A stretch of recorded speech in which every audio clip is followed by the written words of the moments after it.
नमस्कार, आप देख रहे हैं पंच न्यूज एनसीआर और मैं हूं आपके साथ मानवी ठाकुर। शुरुआत करते हैं आज की खास खबरों से। केंद्रीय गृह मंत्री अमित शाह के बिहार दौरे पर दिए गए बयान पर कांग्रेस नेता पवन खेड़ा ने कहा, तो फिर बिहार में एक चरण में चुनाव करवा लीजिए। जहां 5 चरणों में चुनाव होते हैं, वहां क्या जंगल राज है?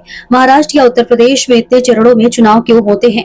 नीतीश कुमार को नजरबंद करके रखा गया है। पिछली बार इन्हें गृह मंत्री ने प्रेस कॉन्फ्रेंस में कहा था कि नीतीश कुमार ही सीएम होंगे। अब वे ऐसा क्यों नहीं कह रहे हैं? यह एक साजिश है और ये बात नीतीश कुमार भी जानते हैं। क्योंकि सिक्योरिटी वीक रहती थी, आज जो है 2 फेज में हो रहा है, इवन 1 फेज में भी कराया जा सकता है, क्योंकि तो कराएं 1 फेज में। और जिन राज्यों में 5-5 फेज में होता है, मतलब क्या वहाँ जंगल राज है? बताएं। महाराष्ट्र में इतने फेजेस में क्यों हुआ था? यूपी में इतने फेजेस में क्यों होता है? कहना क्या चाह रहे हैं? सोच कर बोलना चाहिए। गृह मंत्री एक बड़ी जिम्मेदार पद होता है, उस पर बैठा हुआ आदमी जिम्मेदार होना चाहिए। जिस तरीके से सीट शेयरिंग का इशू बना हुआ है सर, उसको लेकर के कहा जा रहा है एनडीए की तरफ से कि महागठबंधन में कुछ ठीक नहीं है और ये लोग सीट शेयरिंग नहीं कर। उन्हें क्या चिंता है भाई हमारे यहाँ ठीक है या नहीं है? हमारे घर में ताक झांक क्यों कर रहे हैं? वहाँ क्या हालत है हमें नहीं मालूम। नीतीश जी को गिरफ्त में रखा हुआ है, क्या हमें नहीं मालूम?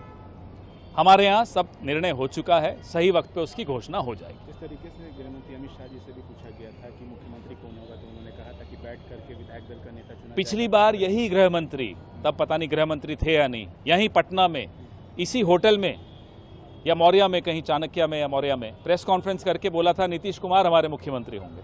अब क्यों नहीं बोल रहे? ये षड्यंत्र रचा जा रहा है और नीतीश जी भी समझ रहे हैं।